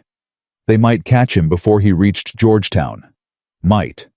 The word tasted like ash. "Clara." Ethan's voice broke her thoughts. "What you said last night, about us needing time and peace to figure out what this marriage is. Now is not the time. Now might be the only time. If Morrison gets that claim, we lose everything. The ranch, the mineral rights, our ability to rebuild. We'll have nothing left but each other and Sophie. So I need you to know that's enough for me. You and Sophie. Even without the ranch, even without the money, that's enough. More than enough. Clara's throat tightened. Don't talk like we've already lost. I'm not. I'm talking like I've already won, because I have you. Whatever else happens today, I have that. Ethan, I love you. I'm saying it now because I should have said it weeks ago. I love your courage and your mathematics and the way you refuse to back down even when you're terrified. I love that you chose to stay when you could have run. I love that Sophie lights up when you're near. I love... Stop. Clara's voice cracked. Please stop. Why? Because if you keep talking like that, I'll start believing in fairy tales. And fairy tales don't survive in the real world. This isn't a fairy tale. This is two people who got forced together and chose to stay together. That's the opposite of a fairy tale. That's real. They rode in silence after that, but Ethan's words hung between them like a promise or a threat, or maybe both. The eastern pasture came into view. Clara pulled up short. What's wrong? Look! She pointed to fresh tracks in the dirt. Multiple horses. Morrison didn't come alone. How many? 4, maybe 5. He brought backup. Then we're outnumbered. We're always outnumbered. That hasn't stopped us yet. They followed the tracks to a narrow canyon pass, the only route to the Georgetown Trail. Clara's instincts screamed trap, but there was no other way forward. The ambush came halfway through the canyon. Mrs. Walker. Mr. Walker. How kind of you to join us. Morrison's voice echoed off the rocks. He appeared on a ledge above them, flanked by 4 armed men. I was hoping you'd figure it out. Makes this so much more satisfying. Clara kept her voice steady. You can't file that mineral claim, Morrison. The fraud investigation will invalidate any paperwork you submit. Perhaps. But by the time that investigation concludes, I'll have already sold the rights to a mining company. They'll develop the claim, and even if it's later found fraudulent, the damage will be done. Lawsuits take years. I'll be long gone with the money. That's your plan. Destroy an entire town for a silver deposit that might not even be profitable. That silver deposit is worth $500,000 conservatively. Yes, Mrs. Walker, that's exactly my plan. Ethan's hand moved toward his gun. Morrison's men raised their rifles. Don't be foolish, Walker. You're outgunned and outmaneuvered again. Then what do you want? Clara asked. For you to watch.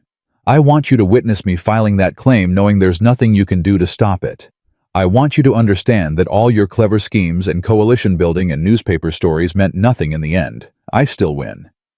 Why go to such lengths just to hurt us? Morrison's face twisted. Because you humiliated me. You, a spinster schoolteacher nobody wanted, made me look like a fool in front of the entire territory. You cost me my reputation, my standing, my power. So yes, I'm going to take everything you have and make you watch while I do it.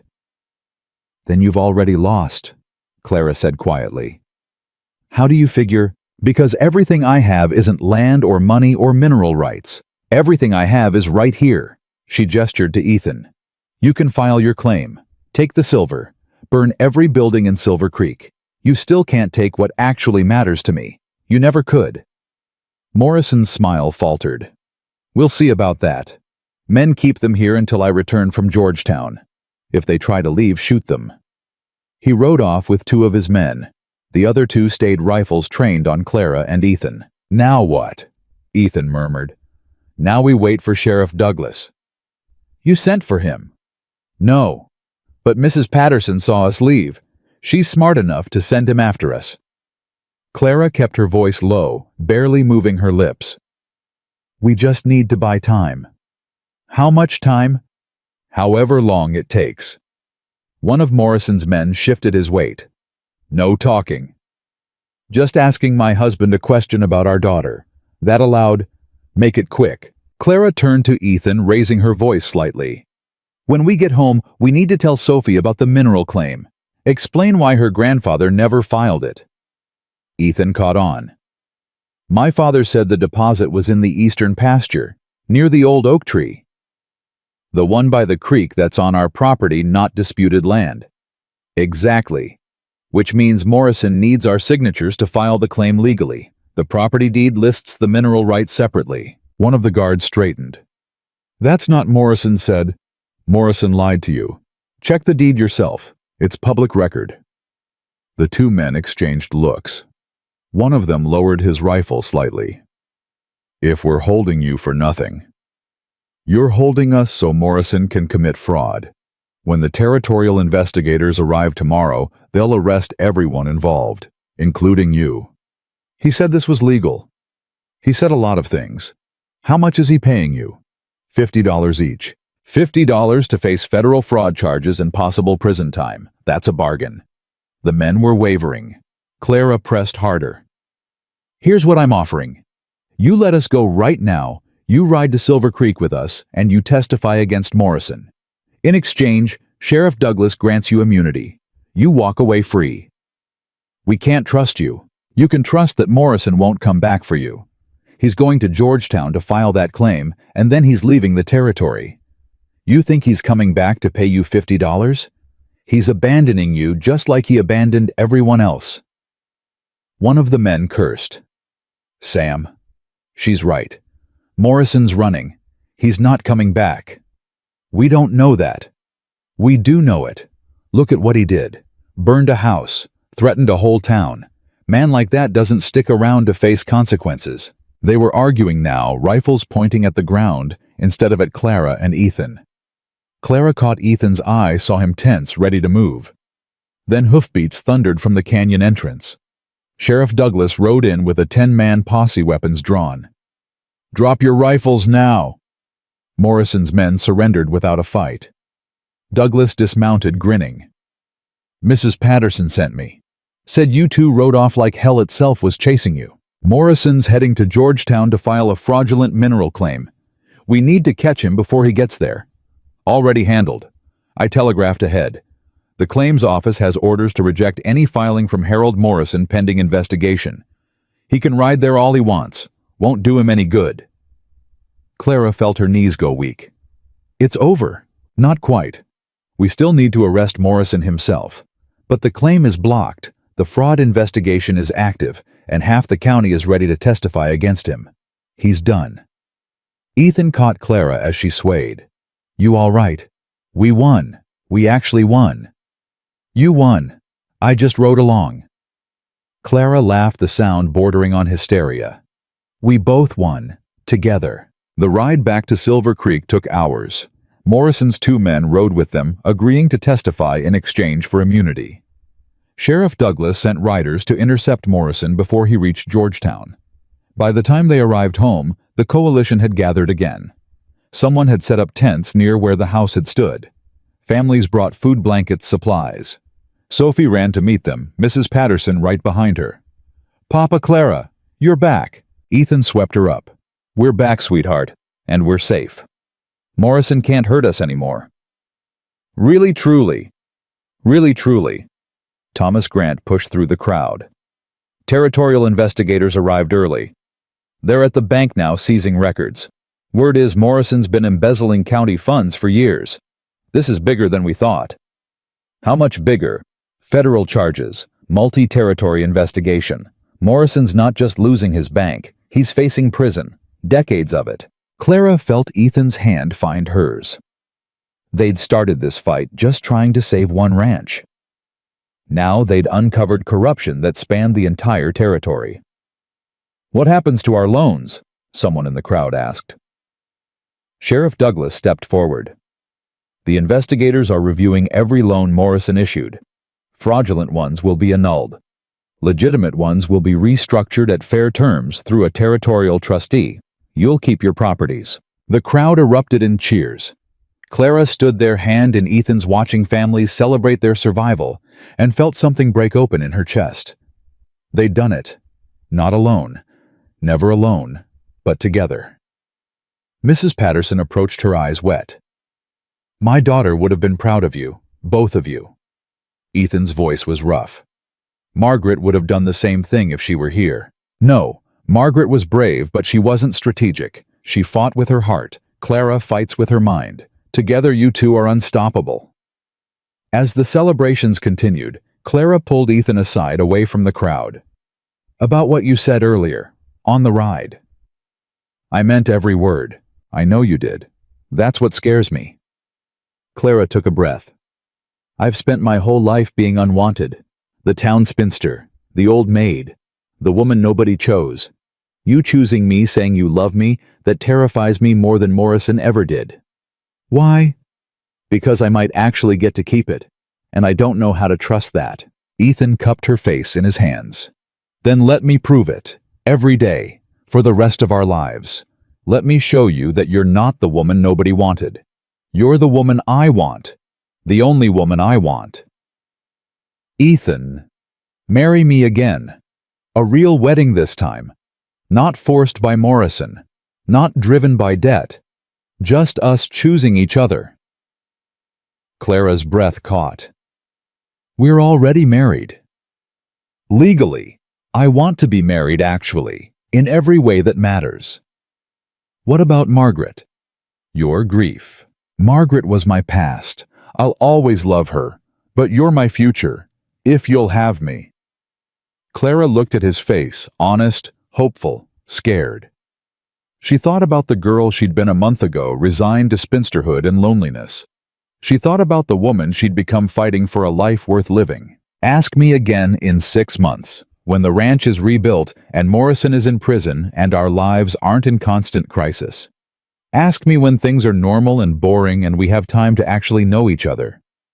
And you'll say yes. I'll probably say yes, but ask me anyway. Make me choose you when I'm not running on fear and adrenaline and desperation. Ethan smiled. Deal. 6 months. I'm holding you to that. Good. He kissed her then right there in front of the whole coalition, in front of Sophie and Mrs. Patterson, and everyone who'd ever called her a spinster. Clara kissed him back, tasting hope and future and possibility. When they broke apart, Sophie was jumping up and down. Does this mean Clara is staying forever? Ethan looked at Clara. What do you say? Are you staying forever? Clara thought about the ashes of their house, the uncertainty ahead, the hard work of rebuilding. She thought about this man who'd started as a stranger and become her partner, this child who'd accepted her as family. Yeah, she said, I'm staying forever. The next day brought Morrison's arrest.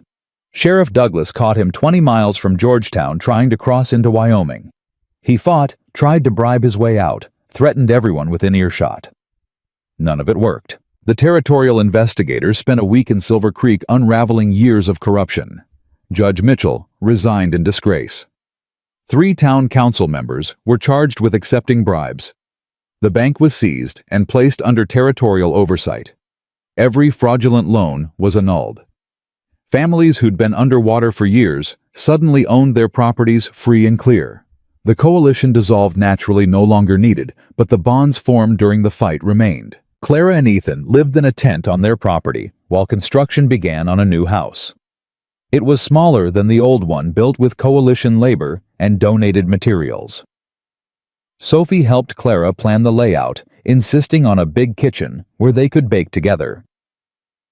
On the 1-month anniversary of Morrison's arrest, Clara received a letter from the territorial governor's office.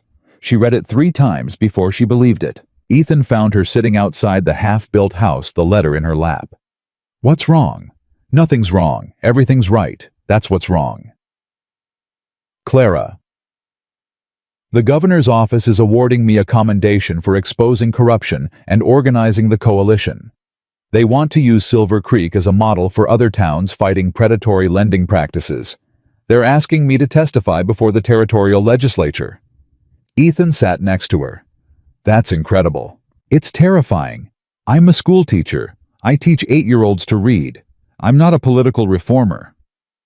You are now. Clara laughed shakily. How did this become my life? You fought for it. You earned it.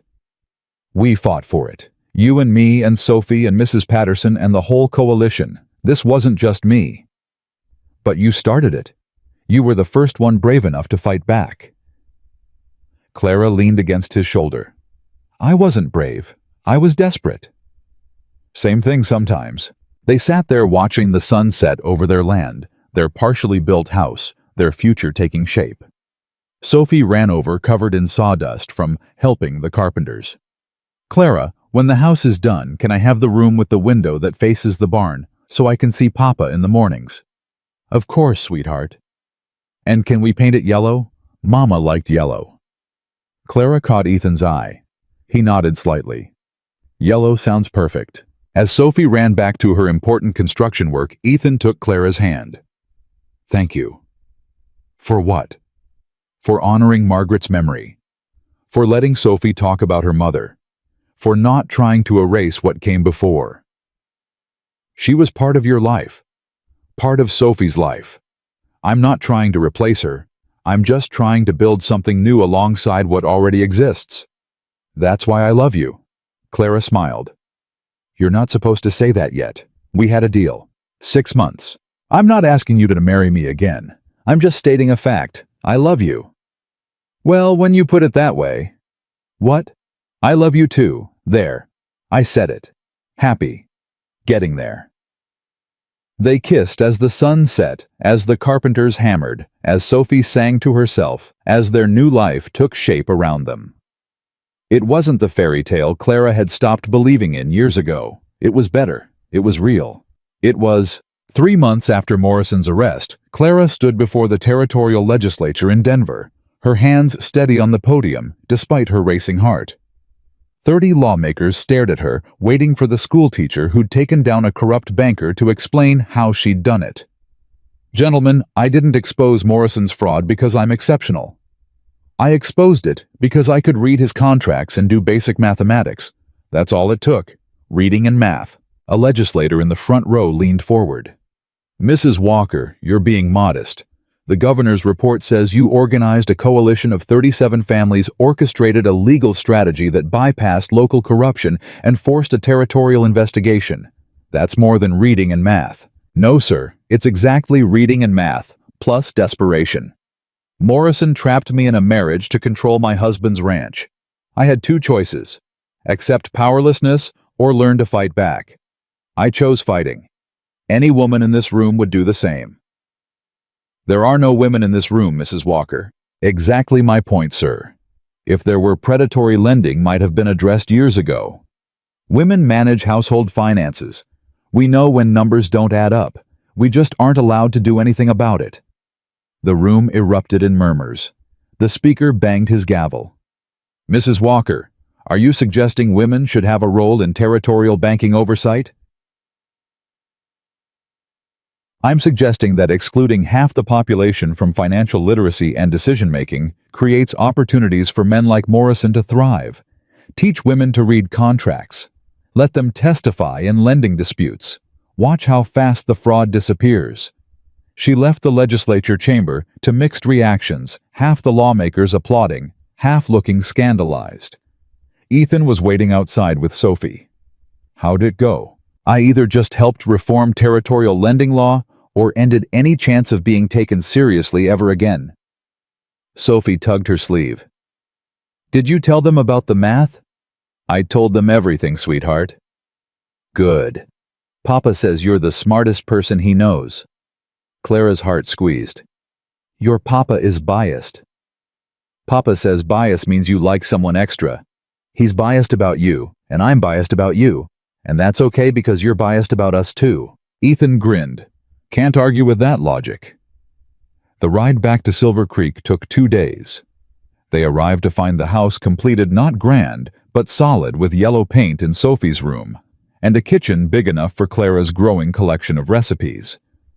Mrs. Patterson had organized a housewarming the entire coalition gathered to celebrate. "Speech," George Henderson called out. Clara shook her head, but Ethan pulled her forward. "Say something. They're waiting." She looked at the faces around her families, who'd risked everything to fight alongside them. "I don't have a speech prepared." "Then speak from your heart." Clara took a breath. 6 months ago, I was the town spinster. Unwanted. Dismissed. Forced into a marriage I didn't choose. Today I'm standing in a house we built together, surrounded by friends who fought when fighting seemed impossible. That's not a miracle. That's what happens when people refuse to accept injustice. Thank you for refusing alongside us. The crowd cheered. Sophie squeezed Clara's hand. That was a good speech. You think? Really good. Almost as good as your testimony about Morrison. You heard about that? Mrs. Patterson told me. She said you made the lawmakers look foolish. I told them the truth. Sometimes truth makes people look foolish all by itself. The celebration lasted until sunset. After everyone left, Clara walked through the new house touching walls that smelled like fresh lumber, running her hands over furniture, donated by families who'd once whispered about her behind their hands. Ethan found her in the kitchen. What are you thinking? That this doesn't feel real. Like I'll wake up back in my rented room above the general store still unmarried, still alone. You're not alone. You're never going to be alone again. I know. That's what doesn't feel real. He pulled her close. Get used to it. You're stuck with me. And Sophie. And Sophie. And this house. And this town that finally figured out you're the best thing that ever happened to it. Clara rested her head against his chest. I'm not the best thing. I'm just the loudest thing. Same difference. The next morning brought a surprise visitor. Judge Mitchell's replacement, Judge Sarah Coleman, arrived with official documents. Mrs. Walker, Mr. Walker, I have news regarding the Morrison case. Clara's stomach dropped. Is he getting out? Quite the opposite. Federal prosecutors added additional charges. Embezzlement, racketeering conspiracy. He's facing 30 years minimum. But there's a complication. What kind of complication? Morrison's lawyers are claiming the mineral rights survey was legitimate. They're arguing that even if his lending practices were fraudulent, the mineral claim should stand because it was filed before the investigation began. Ethan's jaw clenched. That's impossible. We stopped him before he filed. His lawyers produced a dated filing from the Georgetown Claims Office, time-stamped 2 hours before Sheriff Douglas blocked the office from accepting his paperwork. Clara's mind raced. That filing is fake. It has to be. Possibly. But proving it requires examining the original document, which means traveling to Georgetown, reviewing their records, and finding evidence of forgery. The territorial prosecutor's office is stretched thin. They're asking if you'd be willing to investigate personally. Me, you exposed Morrison's fraud in the first place. They trust your analytical skills. Plus, you have personal stake in the outcome. If Morrison's claim stands, he retains mineral rights to your property even from prison. He could sell those rights to pay his legal fees. Over my dead body, Ethan said. Then you'll do it. Clara looked at Ethan. We'll do it. Together. Georgetown was a mining town carved into the mountains, rough and bustling. The claims office was buried in a basement beneath the assayer's building records, stacked floor to ceiling in no discernible order. The clerk, a nervous young man named Peter, showed them to Morrison's file. Here's the filing in question. Dated 2 months ago, stamped and signed. Clara examined it. The signature looked right. The date stamp appeared legitimate, but something felt wrong. Peter, who was working this office 2 months ago. Me, I'm the only clerk, have been for 3 years. Do you remember Morrison filing this claim? Not specifically. We get dozens of filings daily. But you'd remember if someone filed a claim worth $500,000? Peter hesitated. Usually yes, but I was sick that week. Influenza. Missed 4 days of work. Who covered for you? Nobody. Office was closed. Clara's pulse quickened. Then who accepted Morrison's filing? I assumed. Peter went pale. Oh God, someone broke into the office while I was sick. Can you prove it? The lock was damaged when I came back. I thought it was just wear and tear. Reported it to maintenance but never investigated further. Ethan leaned over Clara's shoulder. Look at the stamp. It's slightly crooked. Professional clerks stamp documents straight. Clara grabbed other filings from the same week, comparing stamps. Every legitimate filing was perfectly aligned. Morrison's was tilted 15 degrees off-center. He broke in, filed the claim himself, forged the timestamp. That's a federal crime, Peter said. Add it to his list. Clara gathered the documents. We need sworn testimony from you about the break-in, the damaged lock, photographs of the comparison stamps and maintenance records showing the lock repair. Can you provide all that? Yes, ma'am. Absolutely. They spent 3 days in Georgetown building an airtight case.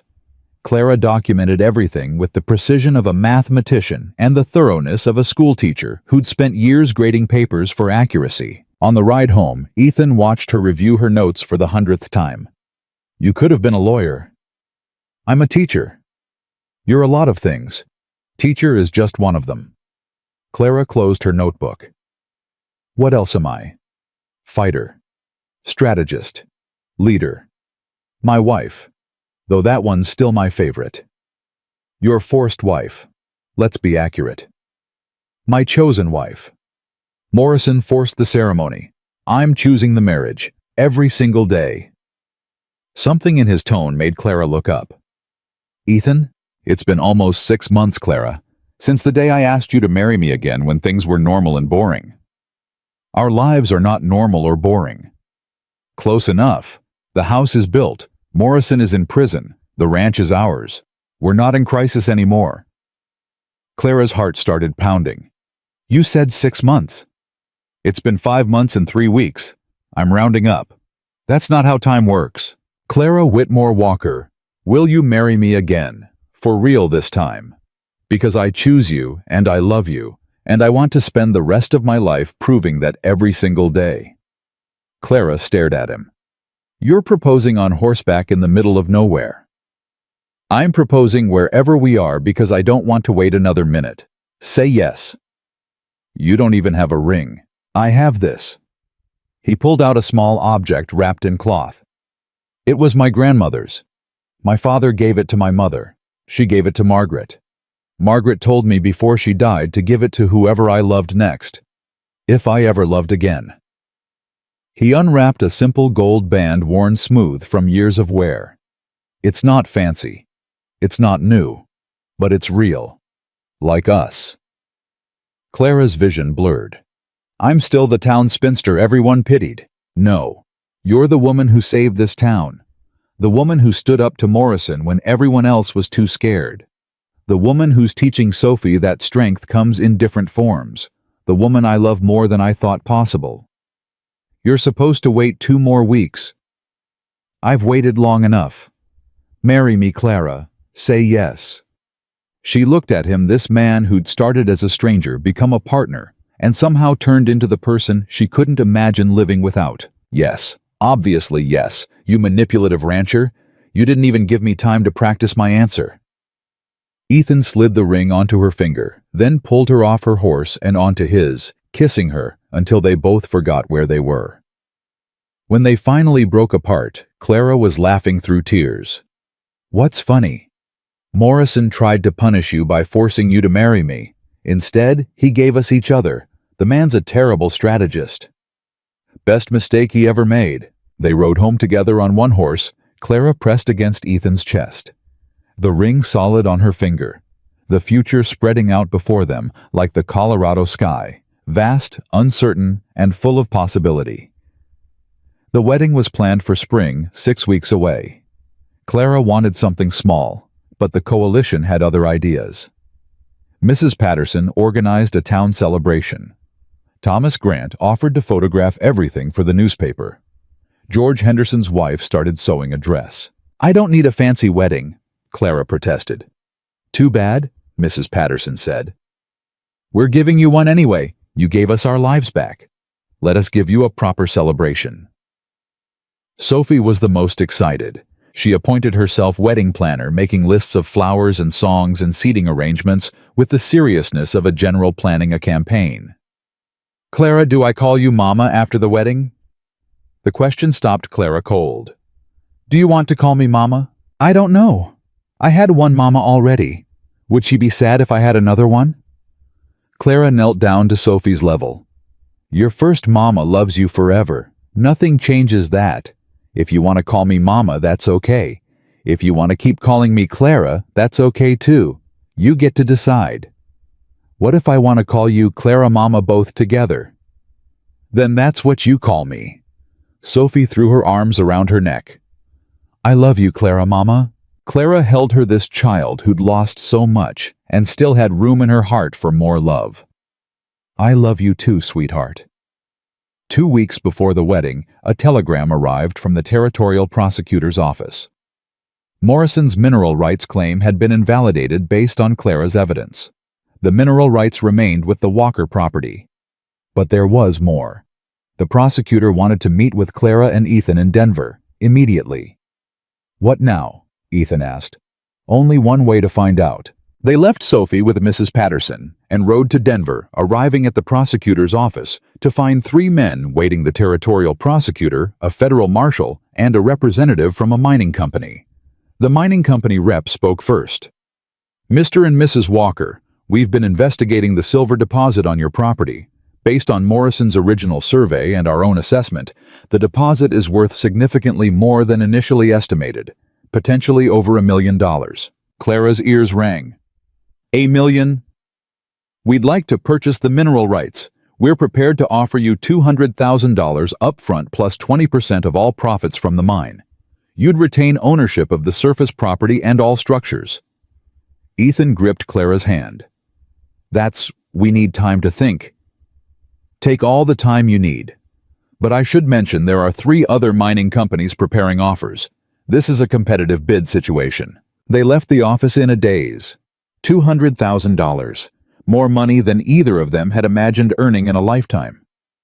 "We could rebuild the ranch bigger than before," Ethan said. "Buy more land. Hire more hands. Sophie could go to the finest schools. We could do a lot of things." Clara was thinking fast. "Or we could do something different." "Like what?" "Morrison destroyed lives across this county. He stole from families who will never recover what they lost. What if we used this money to help them?" Ethan stopped walking. "What are you suggesting?" "A fund. For families Morrison victimized, low-interest loans, educational scholarships, support for widows and children. We could turn Morrison's greed into something that actually helps people." "That's not just generous, Clara. That's necessary. We didn't fight Morrison just to get rich ourselves.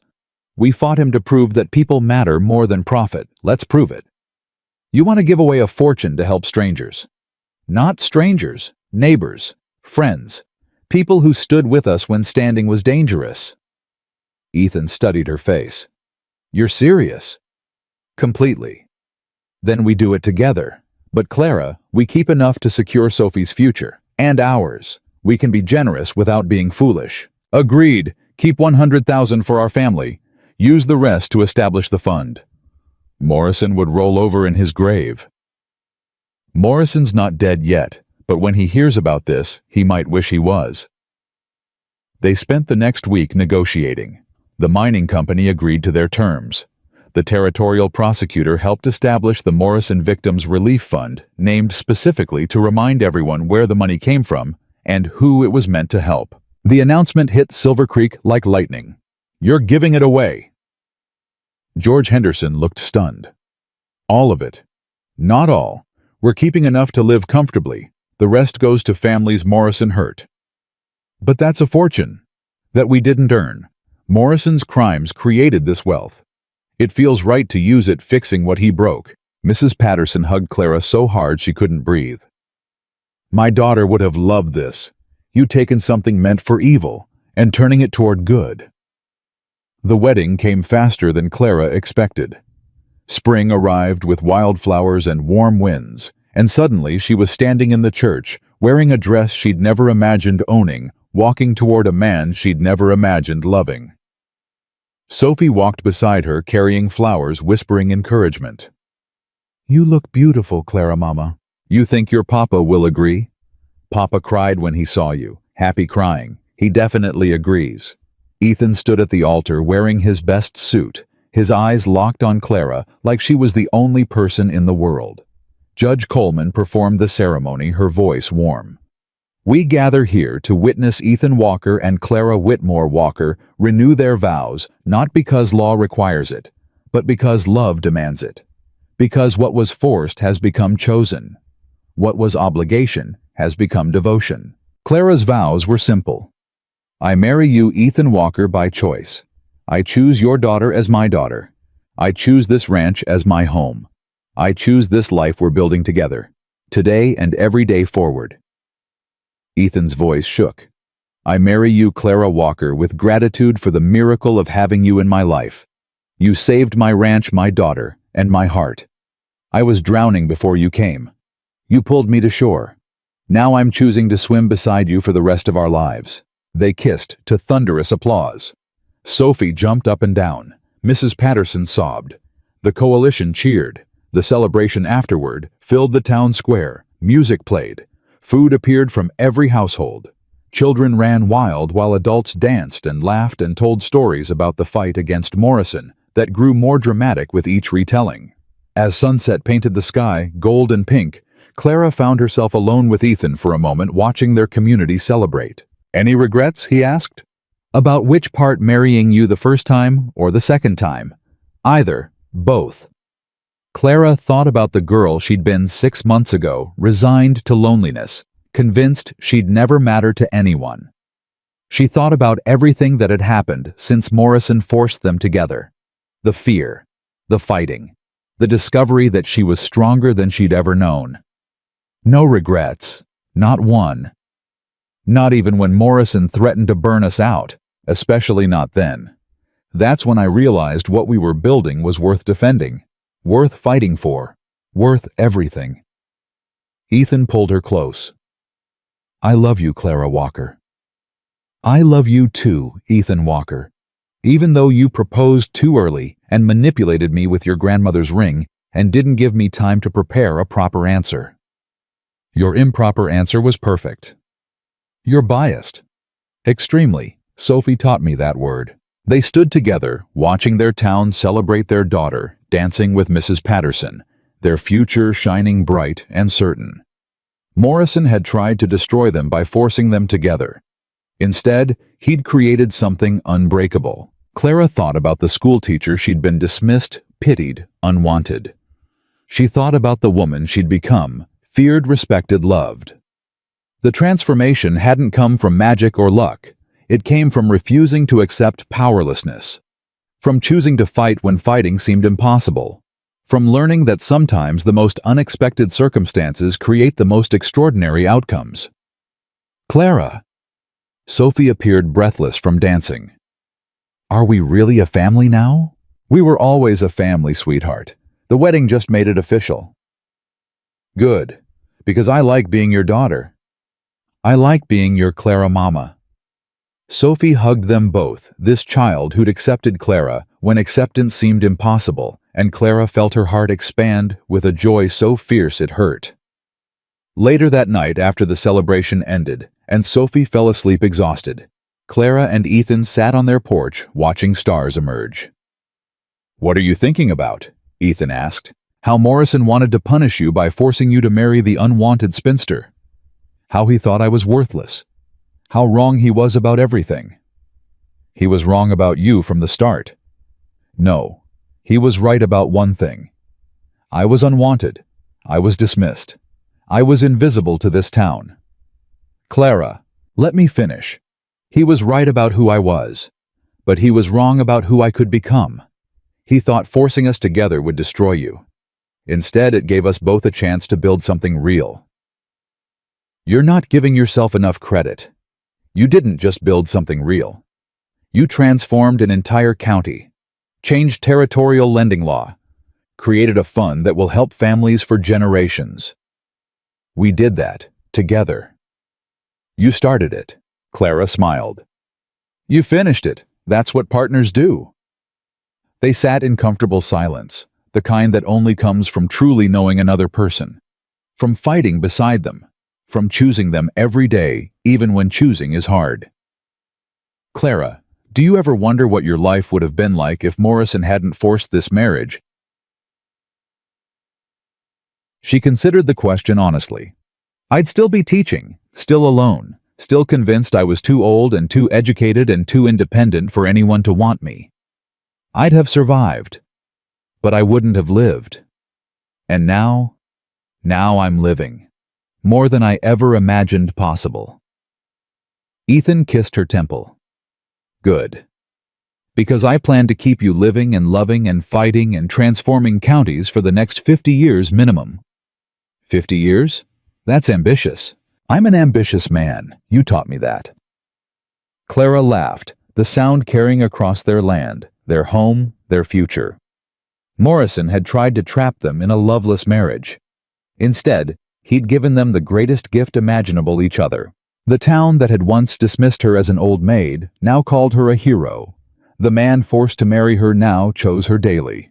The child who'd lost her mother had gained a Clara mama.